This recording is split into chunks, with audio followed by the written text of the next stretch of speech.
السلام علیکم ورحمۃ اللہ وبرکاتہ. الحمد للہ رب العالمین والعاقبۃ للمتقین والصلاة والسلام علی اشرف الانبیاء والمرسلین نبینا محمد وعلی آلہ وصحبہ اجمعین ومن تبعهم بإحسان الى یوم الدین وبعد. اس سے پہلے کے درس میں سورہ حدیبیہ، جنگ خیبر، عمرۃ القضاء اور جنگ موتا وغیرہ کے تعلق سے کچھ باتیں بیان کی گئی تھیں. آج کے اس درس میں جس چیز کی میں وضاحت کرنا چاہتا ہوں سیرت النبی صلی اللہ علیہ وسلم کے حوالے سے، آپ کی زندگی کا بہت ہی اہم حصہ یہ ہے جس کو فتح مکہ کہا جاتا ہے. فتح مکہ کے تعلق سے گفتگو کرنے سے پہلے میں آپ کے سامنے دو چیزوں کی وضاحت بیان کرنا چاہتا ہوں کہ اللہ رب العالمین نے ماہ رمضان میں مسلمانوں کو اور صحابہ کرام کو دو بڑی عظیم فتوحات سے نوازا تھا. پہلی فتح جس کو جنگ بدر کہتے ہیں، بہت بڑی فتح تھی، اسلام کی سب سے بڑی جیت تھی. پھر سن 8 ہجری میں مکہ فتح ہو گیا، یہ بہت بڑی فتح تھی. یہ دونوں فتوحات، یہ دونوں بشارتیں اللہ رب العالمین نے آپ کو اور مسلمانوں کو رمضان مبارک میں عطا فرمائی. تو یہ رمضان بشارت کا مہینہ ہے، رمضان انقلاب کا مہینہ ہے، رمضان یہ بدخدمتی کا مہینہ نہیں، سستی اور کاہلی کا مہینہ نہیں، یہ شجاعت اور بہادری کا جوہر دکھانے والا مہینہ ہے، بلند ہمتی کا مہینہ ہے. مسلمان روزہ رکھ کر کے جنگ کرتے تھے اور فتوحات حاصل کرتے تھے، جنگوں میں کامیابی حاصل کرتے تھے. بہرحال صلح حدیبیہ کے موقع پر جو صلح لکھی جا رہی تھی، اس وقت مکہ کے دو بڑے قبیلے بنو بکر اور بنو خزاعہ. بنو بکر یہ قریش اور کفار کے سپورٹ میں تھے، کفار کے ساتھ تھے، یہ رسول کے خلاف تھے. اور دوسرا قبیلہ مکہ کا جو مشہور تھا بنو خزاعہ، یہ اس میں کچھ مسلمان تھے. تو یہ بنو خزاعہ والے کافروں کے سپورٹ میں نہیں تھے، مدینہ کے مسلمانوں اور رسول صلی اللہ علیہ وسلم کے سپورٹ میں تھے. اور یہ صلح حدیبیہ میں بات طے ہوئی تھی کہ ہم 10 سال تک جنگ نہیں کریں گے. یہ ایگریمنٹ اور معاہدہ ہو چکا تھا. مگر کچھ دنوں کے بعد، صلح حدیبیہ کے ٹھیک 1 سال کے بعد، 1.5 سال کے بعد، 8 شعبان کے مہینے میں سن 8 ہجری میں بنو بکر کے لوگوں نے بنو خزاعہ پر حملہ بول دیا. جبکہ بات یہ ہوئی تھی کہ ہم لڑائی نہیں کریں گے. بنو خزاعہ کے لوگ مسلمان تھے، بنو بکر کے لوگ کافر تھے، اور معاہدہ ہوا تھا کہ کافروں کا مسلمانوں سے جنگ نہیں ہوگی، مار پیٹ نہیں ہوگی. مگر بنو بکر کے لوگوں نے مکہ کے مسلمانوں اور بنو خزاعہ کے لوگوں کا قتل عام کیا، یعنی وعدہ خلافی کر دی، ہتھیار ڈال دیے، 20 جوانوں کو شہید کر ڈالا، 20 لوگوں کو مار ڈالا. اور جہاں 20 لوگوں کو مارا وہیں پر حرم کی حرمت کو بھی پامال کیا. جبکہ یہ قانون ہے کہ مکہ شہر اور حرم یہ ایسی سرزمین ہے، مبارک زمین ہے، جہاں پر مار کرنا، خون بہانا، لوٹنا، چوری کرنا، گھاس اکھاڑنا، شکار کرنا، یہ سب بہت سنگین جرم ہے. مگر بنو بکر کے لوگوں نے جہاں قتل و غارت گیری کی، معاہدے کو توڑ دیا، وہیں پر حرم کی حرمت کو پامال کیا. اور یہ قریش کی بہت بڑی غلطی تھی. قریش لوگ حیران ہو گئے کہ ہم نے کیا کر دیا. کچھ لوگوں نے مشورہ کیا، کہا کہ ابو سفیان مدینہ جائیں اور رسول سے بات کریں اور عہد و پیمان کے متعلق تھوڑا گفتگو کرے، جا کر کے ہم سے غلطی ہو گئی. بہرحال ابو سفیان مکہ سے نکلے اور مدینہ آئے، رسول کے کٹر دشمن. اور لیکن قریش کے لوگوں سے غلطی ہو گئی تو مجبور ہو کر کے یہ مکہ سے نکل کر کے مدینہ میں آئے، رسول سے ملاقات کی. رسول صلی اللہ علیہ وسلم سے بات یہ کی کہ عہد کو پختہ کریں گے، جو غلطی ہماری ہوگی ہم اس کو تسلیم کرتے ہیں. اور مدت بڑھا دیں گے، یعنی ابھی 10 سال کا فیصلہ ہوا تھا، ہم اس کو اور بڑھانا چاہتے ہیں۔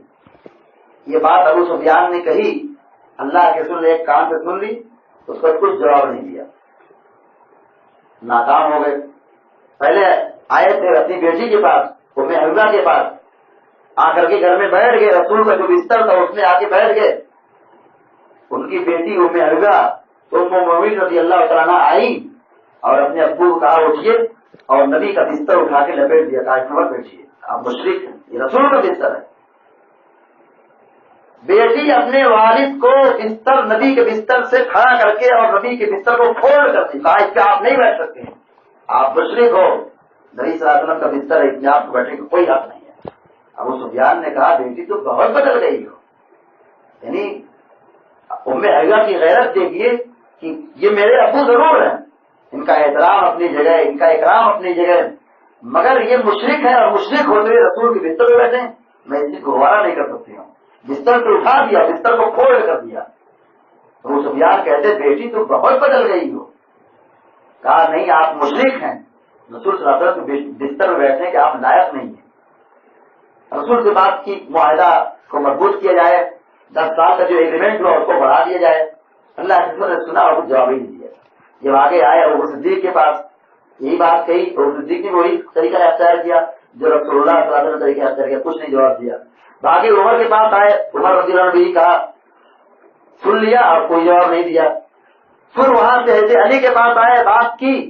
معاہدے کے متعلق، حضرت علی نے بھی سن لیا اور کوئی جواب نہیں دیا۔ تو ابو سفیان خسیا کر کے، منہ لٹکا کر کے مدینہ سے مکہ واپس چلے آئے، یعنی دال نہیں گلی، سفر ناکام ہو گیا، ذلیل ہو کر کے مدینہ سے واپس چلے آئے۔ اب اللہ کے نبی صلی اللہ علیہ وسلم کو جب یہ خبر پہنچی کہ بنو بکر کے لوگوں نے مسلمانوں پر حملہ کیا ہے اور جو معاہدہ ہوا اس معاہدے کو توڑ دیا ہے اور ساتھ ہی ساتھ حرم کی حرمت کو بھی پامال کیا ہے، اللہ کے نبی صلی اللہ علیہ وسلم نے جنگ کی تیاری شروع کر دی۔ یہ شعبان کے مہینے میں ہوا تھا، شعبان کے مہینے میں حادثہ پیش آیا تھا، ابو سفیان شعبان کے مہینے میں آئے تھے، مدینہ میں آپ بات کی معاہدے کے متعلق گفتگو کر رہے تھے۔ اللہ کے نبی صلی اللہ علیہ وسلم نے فوراً بڑی ٹیم تیار کی اور صحابہ اکرام کو کی دلسازی کی کہ اب ہم یہاں سے مکہ جائیں گے اور مکہ والوں سے لڑیں گے اور مکہ کو فتح کریں گے۔ ان کی یہ جرات کی اس معاہدے کو توڑ دیا، حرم کی حرمت کو پامال کر دیا۔ اب یہ بات جو چل رہی تھی مدینہ میں کہ ہم جائیں گے، مکہ جائیں گے، مکہ والوں سے لڑیں گے، جہاد کریں گے، اب ایک صحابی حاطب بن ابی بلتہ رضی اللہ تعالیٰ عنہ، انہوں نے رسول کی اطاعت کو مکہ والوں تک پہنچانا چاہا، یعنی ان کے دلوں میں اپنے گھر والوں کی، بال بچوں کی، بیویوں کی محبت غالب آ گئی اور ان سے غلطی ہو گئی۔ انہوں نے خاتون کو خط لکھ کر کے بھیجا، کہا جاؤ مکہ والوں سے بتا دو کہ رسول لڑنے کے لیے آنے والے ہیں۔ اب یہ رسول کی رات اور رسول کی پوشیدہ بات انہوں نے بتلانا چاہا۔ اب جب رسول کو یہ خبر دی گئی کہ ایک آدمی سے غلطی ہوئی اور ایک عورت لے کے جا رہی ہے اور عورت خاک کے پاس ہے، اللہ کے نبی نے حضرت علی کو بھیجا، مقداد بن اسود کو بھیجا اور زبیر کو بھیجا، یہ تینوں گئے اور جا کر کے اس عورت کو پکڑا اور پکڑ کر کے کہا کہ تمہارے پاس خط ہے اس کو نکالو۔ اس عورت نے جھوٹ بول کر کے اپنے دامن کو بچانا چاہا، کہا میرے پاس خط وغیرہ کوئی چیز نہیں ہے، میں جا رہی ہوں مکہ، میرے ساتھ کوئی معاملہ نہیں ہے۔ تو عورت نے جب جھوٹ کہا تو علی نے کہا کہ ایسا ہو ہی سکتا، رسول نے ہم کو بھیجا، رسول جھوٹ نہیں بولتے، ارے خط نکالو ورنہ پھر میں تم کو ننگا کر دوں گا اس جگہ۔ اب عورت مجبور ہو گئی، 3 نوجوان ہیں اور 3 نوجوان کہہ رہے ہیں خط نکالو، اور ایسے بھی کہہ رہے ہیں خط تم نے واپس نہیں کیا، نکال کے دیا نہیں، ہم اسی جگہ تم کو ننگا کریں گے اور خط نکال کے لے کے جائیں، اس لیے رسول نے بھیجا ہے، جھوٹ نہیں بولتے ہیں۔ اب جب عورت مجبور ہو گئی، اس عورت نے کہا ٹھیک ادھر دیکھو، اپنے بال کے اندر سے جوڑے سے خط کو نکالا اور پھر جا کر کے صحابہ اکرام کو دیا۔ اللہ کے نبی کے پاس خط پیش کیا گیا جس میں لکھا تھا کہ حاطب بن بلتہ کی طرف سے، اور اللہ کے نبی صلی اللہ علیہ وسلم کچھ دنوں میں مکہ میں آنے والے ہیں اور تمہارے خلاف لڑنے والے ہیں۔ اب یہ خبر جب حضرت عمر نے سنی کہ مسلمان ہوتے ہوئے انہوں نے اتنی بڑی خیانت کر دی اور غلطی کر دی، رسول کے راز کو فاش کر دیا، حضرت عمر جلال میں آ گئے اور کہا یہ منافق ہو گیا ہے، آپ مجھ کو اجازت دیجیے اس کی گردن میں مار دیتا ہوں۔ حضرت حاطب بن بلتہ نے کہا میں نہ منافق ہوا ہوں نہ میں مرتد ہوا ہوں، آپ میرے حق میں جو فیصلہ کریں ٹھیک ہے، لیکن جلد بازی مت کیجیے، میں آج بھی اللہ اس رسول سے محبت کرتا ہوں، مسلمان ہوں، بس یہ کہ مجھ سے غلطی ہو گئی اور میرے دل کے اندر اولاد کی محبت پیدا ہو گئی، میں نے سوچا کہ میں قریش پر احسان کر دوں تو کم از کم جب لڑائی ہو تو میرے بچوں کا خیال کیا جائے۔ بہرحال اللہ کے نبی صلی اللہ علیہ وسلم نے ان کی پرانی قربانیوں کو یاد کیا اور ان کی خدمات کو مقدم رکھا اور کہا ان سے غلطی ضرور ہوئی ہے لیکن یہ بدری صحابی ہے، اللہ تعالیٰ نے بدری صحابی کو معاف کر دیا، چاہے جو کچھ بھی کریں، آپ نے ان کو معاف کر دیا اور اللہ رب العالمین بھی ان کی اس غلطی کی مغفرت فرما دی، اللہ تعالیٰ ان سے راضی ہو گیا۔ تو بہرحال اب مسلمان 10 رمضان کو مدینہ سے نکلے، اس وقت مسلمانوں کے پاس 10,000 کی فوج تھی۔ اب سوچیے اسلام کی اتنی مخالفت کی گئی، مدینہ کو گرانے اور ڈھانے کی 4 مرتبہ مکہ کے مشرکوں نے کوشش کی، یہودیوں نے کوشش کی، بنو غطفان کے لوگوں نے کوشش کی، مکہ کے آس پاس کے قبیلوں نے کوشش کی، مگر ہر روز اسلام بڑھتا گیا۔ بدر میں 313 تھے، جنگ احد میں 1000 ہوئے، جنگ خندق میں اس سے زیادہ ہوئے، پھر اس کے بعد صلح حدیبیہ میں 1500 ہوئے، پھر اس کے بعد جنگ خندق کے بعد جنگ صلح حدیبیہ کے بعد جنگ خیبر ہوئی، اس میں مسلمان بڑھتے گئے اور بڑھتے بڑھتے گئے۔ صلح حدیبیہ کے بعد اسلام اتنی تیزی سے پھیلا کہ جو لوگ اسلام کی دشمنی کرتے تھے بڑے بڑے اسلام کی دشمن اسلام قبول کر لیے، اور ایک حالت یہ تھی کہ 313 سے 1000 سے احد میں، اب فتح مکہ کے موقع پر مسلمانوں کی تعداد 10,000 ہو گئی۔ اتنی مخالفت کی گئی، مارا گیا، لڑا گیا، مخالفت کی گئی، مدینہ کی بستی گرانے کی کوشش کی گئی، مگر اسلام ہر روز اپنی آب و تاب کے ساتھ ہر روز ترقی کر رہا ہے، لوگ اسلام قبول کر رہے ہیں۔ 10,000 کی فوج لے کر کے اللہ کے نبی مدینہ سے رخصت ہوئے۔ اس وقت 10 رمضان کی تاریخ تھی، 10,000 فوج تھی، یہ رمضان کا مہینہ تھا۔ تو شروع میں مسلمان روزہ تھے، سفر کر رہے تھے، روزہ رکھے تھے، آدھی روزے سے تھے، اور جب آپ مکہ کے قریب مقام عثمان تک پہنچے تو اس وقت عصر کا وقت تھا اور صحابہ کرام بالکل نڈھال ہو چکے تھے، شکایت کی بڑی پیاس لگی ہے۔ اللہ کے نبی صلی اللہ علیہ وسلم نے کہا، موقع کو دیکھا، ماحول کو دیکھا کہ اب یہ مدینہ سے ہم لوگ نکلے بہت دن ہو گئے، مکہ سے قریب ہو گئے، اب ہمیں لڑنا ہے، اگر ہم ایسے روزہ رکھ کر جائیں کمزور رہیں گے تو ہماری کمزوری ثابت ہو جائے گی۔ اللہ کے نبی نے پانی منگوایا اور پھر عصر کی نماز کے بعد پانی نوش کر لیا اور روزہ توڑ دیا۔ پھر لوگوں نے کہا کہ ابھی تھوڑا لوگ روزہ رکھے ہوئے، اللہ کے نبی نے کہا کہ اب اس کے بعد ہم نے روزہ افطار کیا، آپ لوگوں نے افطار کر لیا، نبی کے افطار کر لینے کے بعد اگر وہ روزہ رکھتے ہیں تو وہ لوگ روزے دار نہیں ہیں، یہ عبادت نہیں کر رہے، یہ نافرمان ہے، یہ روزہ رکھ کر کے بھوکے پیاسے ہیں، عبادت کے نام سے روزہ رکھے ہوئے ہیں، یہ روزے نہیں ہے، یہ نافرمان ہے، نافرمان ہے، نافرمان۔ آپ نے 3 مرتبہ فرمایا۔ اللہ کے نبی نے روزہ توڑ دیا اور پھر مکہ سے قریب ہوئے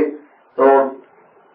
ابو سفیان اور عباس رضی اللہ عنہ مسلمان ہو چکے تھے۔ عباس رضی اللہ عنہ اپنے خچر پر، جو خچر رسول کا تھا، اپنی سواری پر جو مکہ سے قریب ہو گئے تو عباس نے رسول کی سواری لی اور ابو سفیان کو بٹھایا کہ چلو رسول سے ملاقات کرو۔ اب دیکھو اسلام اور مسلمانوں کی تعداد دیکھو، بہت مخالفت کرتے تھے، راستہ روکتے تھے، نبی سے لڑتے تھے، اب تھوڑا اور دیکھو ماحول کیسے بدل گیا ہے۔ ابو سفیان لشکر دیکھا اس وقت جب ابو سفیان رسول کے خچر پر اور ایسے عباس کے پیچھے بیٹھے ہوئے تھے، حضرت عمر نے دیکھ لیا تو فوراً ناراض ہوئے، کہا رسول کی سواری پر یہ اللہ کے نبی کا دشمن، اللہ کا دشمن آپ کی سواری میں بیٹھا ہے، اور قریب آ گئے تو مارنا چاہا، مگر ایسے عباس نے کہا میں ان کو پناہ دی ہے۔ اللہ کے نبی سے کہا آپ کی اجازت دے دیے میں اس کی گردن مار دیتا ہوں ابو سفیان کی۔ اللہ کے رسول نے کہا کہ جب میرے چچا نے ان کو امان دے دی ہے تو ان کو امان حاصل ہے، ان کو قتل نہیں کیا جائے گا۔ بہرحال اللہ کے نبی نے ان کو ابو سفیان کو سمجھایا، کہا ابو سفیان، کہا ابھی یہ وقت نہیں آیا کہ تم اللہ رب العالمین کی وحدانیت کو نہیں سمجھ سکے، کیا ابھی یہ وقت نہیں آیا کہ تم میری رسالت کو نہ سمجھ سکے؟ اللہ نے مجھ کو کتنی عزت دی، اسلام کو کتنا قبول کی، کیا ابھی تم کو توحید اور رسالت سمجھ نہیں آئی؟ ابو سفیان سمجھ گئے، اسلام کی حقیقت کو جان گئے، نبی کی سچائی کو سمجھ گئے۔ ایسے عباس نے کہا ابو سفیان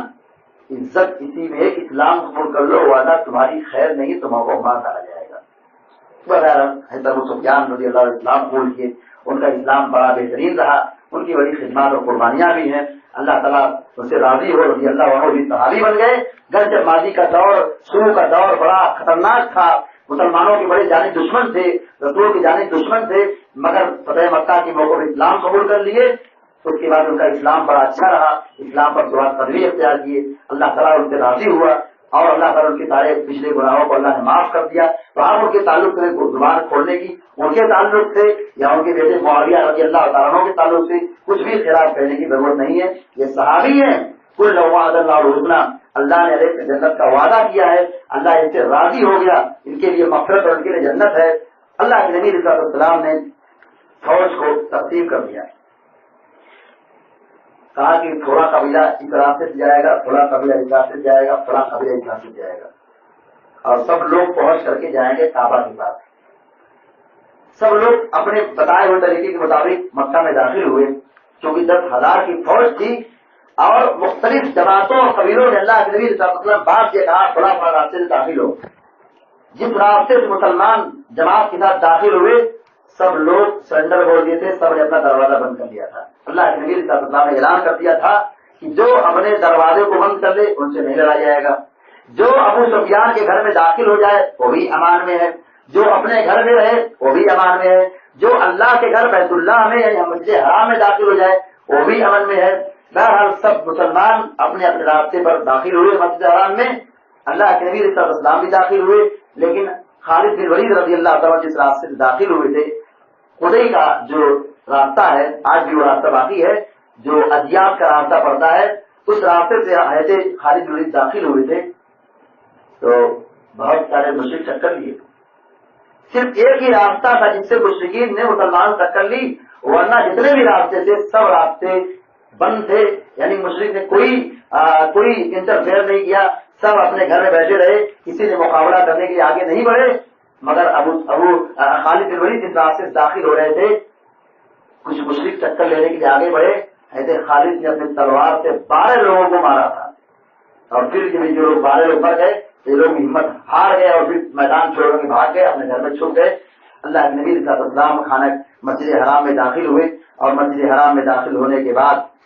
سب سے پہلے کام آپ علیہ السلام نے حضرت کا غوطہ دیا، خانہ کعبہ کا طواف کیا، اور طواف کے بعد آپ علیہ السلام نے 360 جو بت رکھے ہوئے تھے، آپ علیہ السلام اپنی چھڑی سے سب کو گراتے جاتے، توڑتے جاتے، اور یہ پڑھتے تھے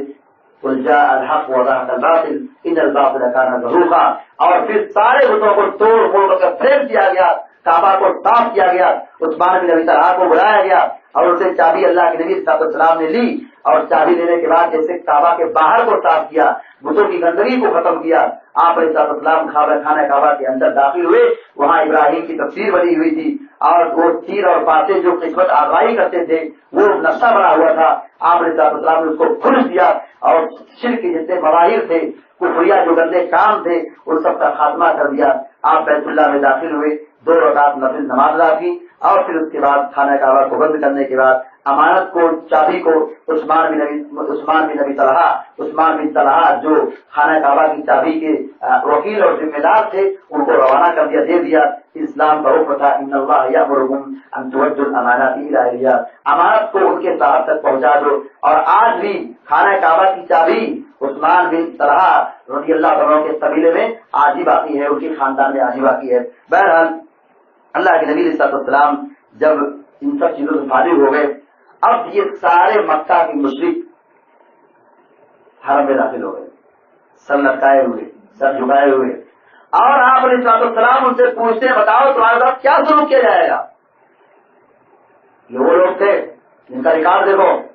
ماضی کے اوراق دیکھو، گزرے ہوئے حالات دیکھو، یہی مکہ شہر ہے جہاں بلال حبشی کو تڑپا کے مارا جاتا تھا، سمیہ کو شہید کیا گیا تھا، اور کتنے ایسے لوگوں کو گھر سے بے گھر کیا گیا تھا، سامان لوٹا گیا تھا۔ اللہ کے نبی علیہ السلام نماز پڑھتے تھے، آپ کے سر مبارک پر اونگلی ڈالی جاتی تھی، آپ کے گلے میں چادر ڈال کے گلا گھونٹا جاتا تھا، آپ پر الزام لگایا جاتا تھا، آپ کو گالی دی جاتی تھی، آپ کا راستہ روکا جاتا تھا، آپ کے پڑوسی میں جو لوگ آباد تھے، لوگ بچے دانی کو، گندگی کو ہانڈی میں ڈالا کرتے تھے اور تکلیف دیا کرتے تھے، مگر وہی لوگ جنہوں نے مسلمانوں کے خلاف لڑنے کے لیے مکہ سے نکل کر مدینہ آئے تھے، جنگ احد ہو اور دوسری جو لڑائیاں جنگ احزاب ہو، لڑنے کے لیے آئے تھے، مسلمانوں کو مارنے کے لیے آئے تھے، لوٹے تھے، برباد کیے تھے، ستایا تھا، بہت تکلیف دی تھی، مگر یہی لوگ رسول کے سامنے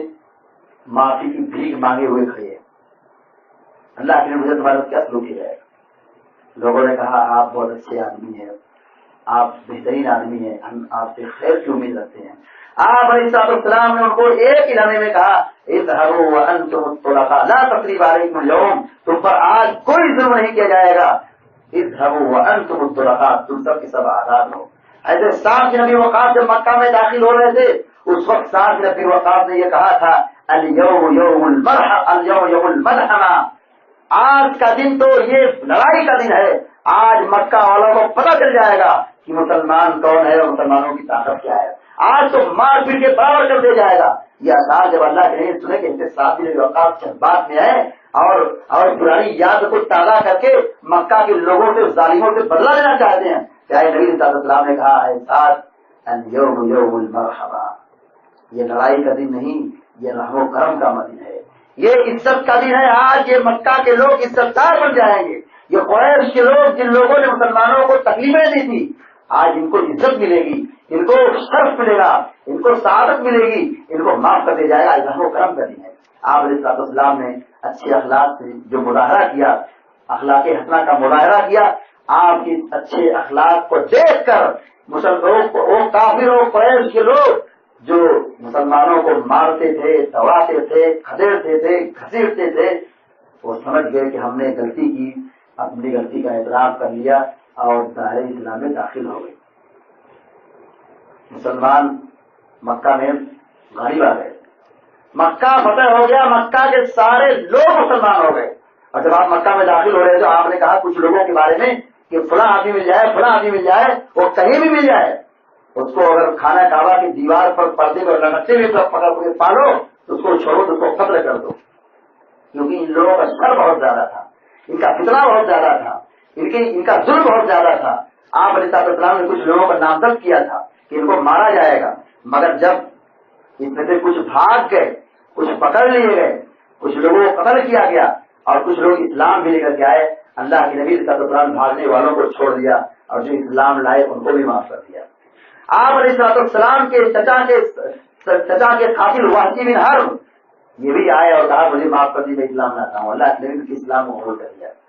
ایسے ہندا جو رسول صلی اللہ علیہ وسلم کے چچے کے جگر کو پھاڑ کر کے نکلنا چاہا تھا، ہندا بھی اسلام لے کر کے آئی اور اپنا بھیس بدل کر کے رسول کے سامنے آئی اور وہ آ کے اقرار کرتی ہے محمد میری نگاہ میں سب سے بدترین خیمہ اور گھر کسی کا تھا تو محمد تیرا تھا، آپ کا تھا، مگر آج میں اسلام لاتی ہوں، اس روئے زمین پر اگر کسی کا کوئی گھر ہے تو وہ آپ کا گھر ہے، عزت والا اگر کوئی گھر ہے تو آپ کا گھر ہے۔ بہرحال آپ علیہ السلام کے حسن اخلاق سے مکہ فتح ہو گیا اور مکہ بڑے آرام سے فتح میں داخل ہو گیا، اور اس طریقے سے آپ علیہ السلام یہاں مکہ کے اندر رہے، 18-19 دن تک آپ علیہ السلام مکہ میں قیام کیے، اور آپ علیہ السلام مکہ فتح کرنے کے بعد 8 رکعت فتح کی نماز ام ہانی کے گھر میں ادا کی، اور اس طریقے سے بلال حبشی رضی اللہ تعالیٰ عنہ جو مکہ میں مارے گئے، ستائے گئے، اللہ کے نے کہا کعبہ پر چڑھ جاؤ اذان دو، ایسے بلال حبشی رضی اللہ عنہ خانہ کعبہ پر چڑھ کر، خانہ کعبہ کی دیوار پر چڑھ کر کے، چھت پہ چڑھ کر کے اذان دی، اذان ہوئی، نماز پڑھی گئی، اور 19 دن آپ نے مکہ میں قیام کیا۔ 19 دن کے قیام کرنے کے اندر بہت سارے واقعات پیش آئے، واقعات بہت ہی اہم ہیں۔ 25 رمضان کو آپ علیہ السلام نے مکہ کے جو بڑے بڑے بت تھے، عزا، سوا، منات، یہ بڑے بڑے بت تھے، آپ علیہ السلام نے ان سب کو توڑ دینے کا حکم دیا، ایسے خالد بن ولید کو حکم دیا اور بہت سارے صحابہ کرام کو روانہ کیا، کہا جاؤ ان سارے بتوں کو توڑ دو۔ مکہ فتح ہو گیا اور سب یہاں توحید کی صدائیں عام ہوگی، یہاں توحید رہے گا، یہاں مسلمان رہیں گے، یہ بت پرستی اور یہ سب فتنہ اور شرکیہ مظاہر یہاں باقی نہیں رہے گا۔ ان سب چیزوں کو توڑ دیا گیا، پھوڑ دیا گیا، مٹا دیا گیا۔ اللہ کے نبی نے حضرت علی کو روانہ کیا، کہا جاؤ مکہ میں جتنے قبے ہیں، جتنے مزار ہیں، جتنی پختہ قبریں ہیں، جتنی اونچی قبریں ہیں، ان سب کو مجاوید کر دو، ان سب کو برابر کر دو، تاکہ یہ شرک کے مظاہر، یہ توحید کے خلاف یہ چیزیں نہ باقی رہیں، فتنہ نہ ہو، زمین میں توحید رہے، توحید کا غلبہ ہو۔ ایسے علی گئے، سارے مزارات کو، سارے قبے کو، ساری پختہ قبروں کو پیٹ کر کے برابر کر دیا، اور جو شرک کے بظاہر تھے ان سب کو تبدیل کر دیا۔ اب جب مکہ میں اسلام داخل ہو گیا اور مکہ والے مسلمان ہو گئے، تو اب مکہ کے آس پاس کے لوگ تھے، مسلمان کا غلبہ، اسلام کا غلبہ ہوا تو لوگ ڈر گئے، تو کچھ لوگ مکہ کے ساتھ ہو گئے، مسلمان ہو گئے، قریش کے ساتھ ہو گئے، مگر کچھ لوگوں نے مخالفت کی، کہا نہیں، مکہ والے گرجے اپنے آبا و اجداد کے دین کو چھوڑ کے مدینہ والے کے دین کے اختیار کر لیا، مسلمان ہو گئے، لیکن ہم کیا کریں گے؟ حنین کی جگہ میں قیس بن اعلان کا بڑا مشہور تیر انداز قبیلہ تھا، ان کا نشانہ بڑا خطرناک تھا، بڑے اچھے تیر انداز تھے۔ یہ لوگ اکٹھا ہوئے، اکٹھا ہونے پر مشورہ کیا، کہا کہ مکہ میں اسلام آ گیا ہے مگر ہم اسلام نہیں قبول کریں گے، ہمارے پاس ایک ہی آپشن ہے، یا تو ہم محمد سے لڑیں، لڑ کر کے اپنے دین کو غالب کر لیں، یا پھر ان سے لڑیں اور لڑ کر کے اپنے دین پر مر جائیں۔ یہ تعریف اور ان کی یہ چاہت تھی کہ ہم مسلمانوں سے لڑیں گے، مقابلہ کریں گے، یا تو ہمارا دین غالب ہوگا، یا ہم ماریں گے، یا تو ہم مریں گے، جو ہوگا دیکھیں گے۔ اللہ کے نبی علیہ السلام پر خبر پہنچی، آپ علیہ السلام مکہ سے نکلے، شوال کی 6 تاریخ تھی، عید کے بعد 6 تاریخ کو 8 ہجری میں آپ مکہ سے نکلے اور حنین کی طرف گئے۔ اس وقت آپ کے پاس 12,000 کی فوج تھی، وہ لوگ 10,000 جو مدینہ سے آئے وہ تھے، اور مکہ کے جو مسلمان تھے، 9 مسلم، وہ بھی اس میں شامل ہو گئے۔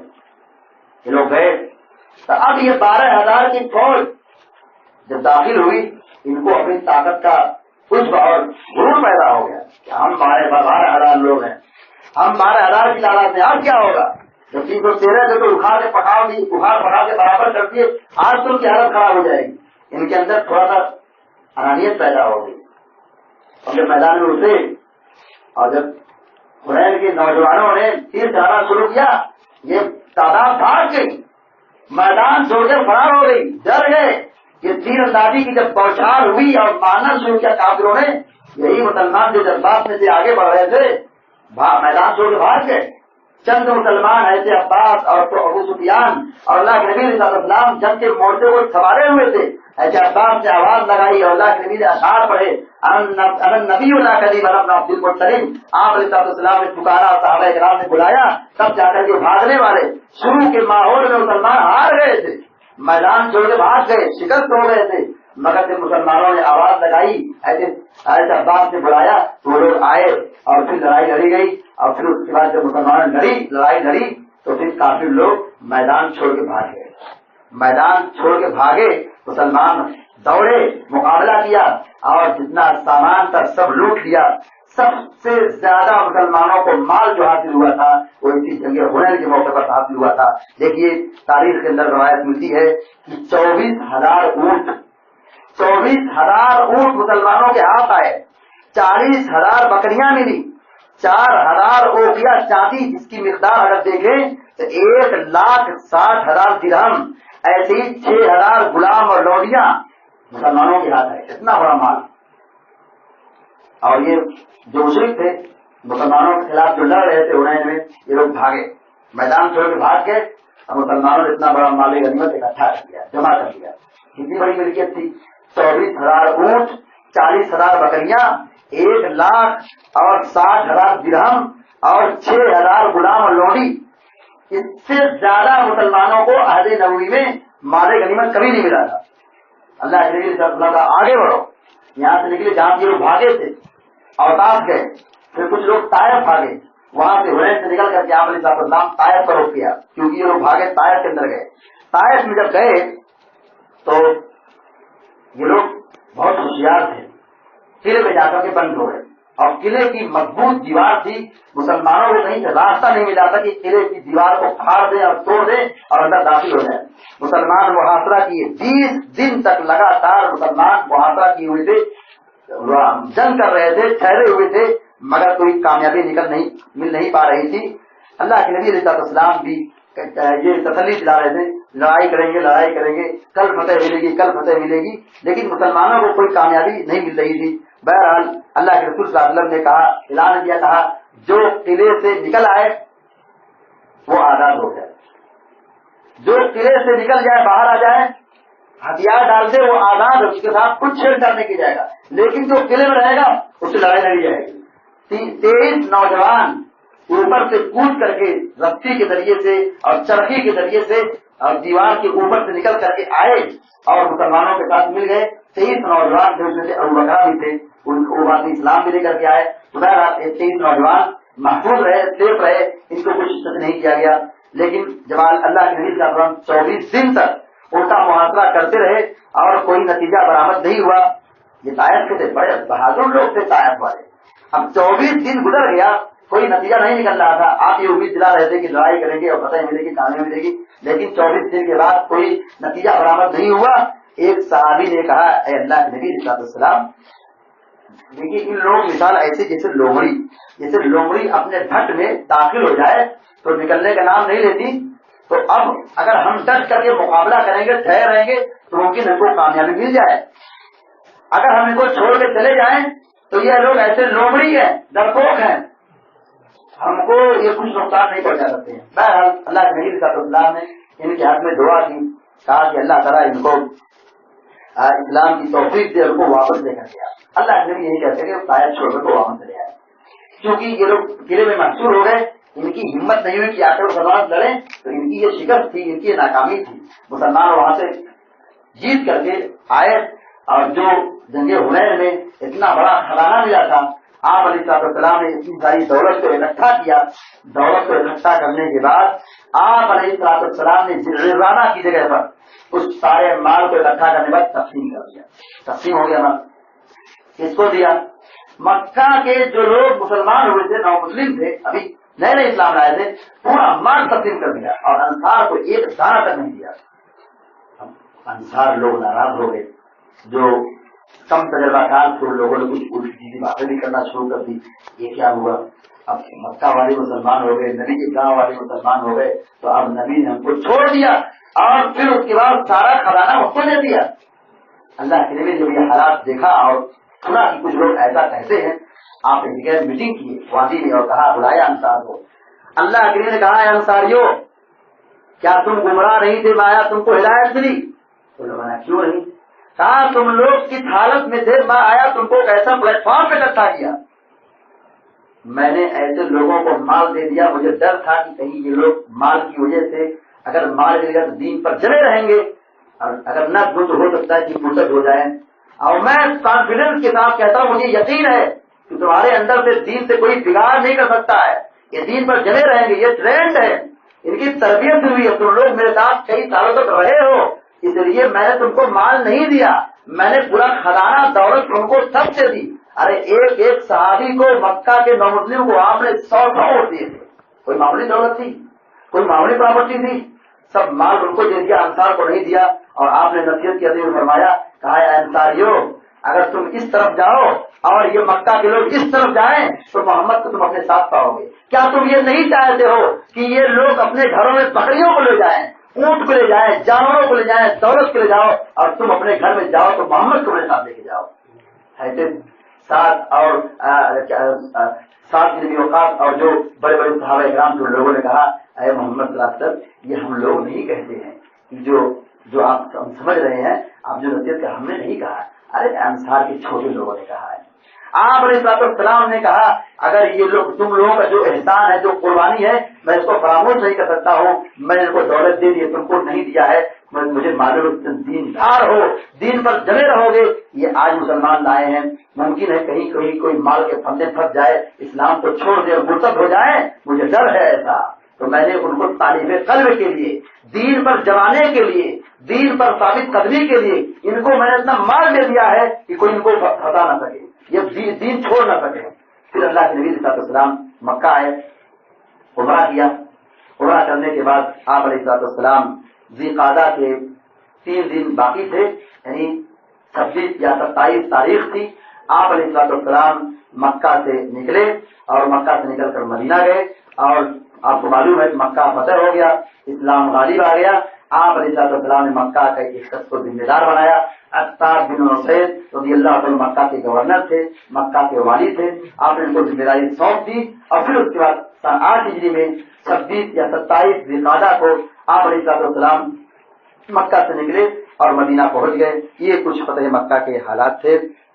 میں نے آپ کے سامنے اس کو بیان کیا ہے. اللہ تبارک و تعالیٰ سے دعا ہے کہ اللہ تعالیٰ ہم سب کو دنیا میں جہاں بھی زندہ رکھے, عزت اور ایمان کی حالت میں باقی رکھے, اور جب خاتمہ ہو تو خاتمہ بالخیر ہو. آمین یا رب العالمین. اقول قولی هذا واستغفر الله لي ولكم لسائر المسلمين فاستغفروه انه هو الغفور الرحيم. وصلى الله على نبينا محمد وعلى اله وصحبه اجمعين. والسلام عليكم ورحمة الله وبركاته.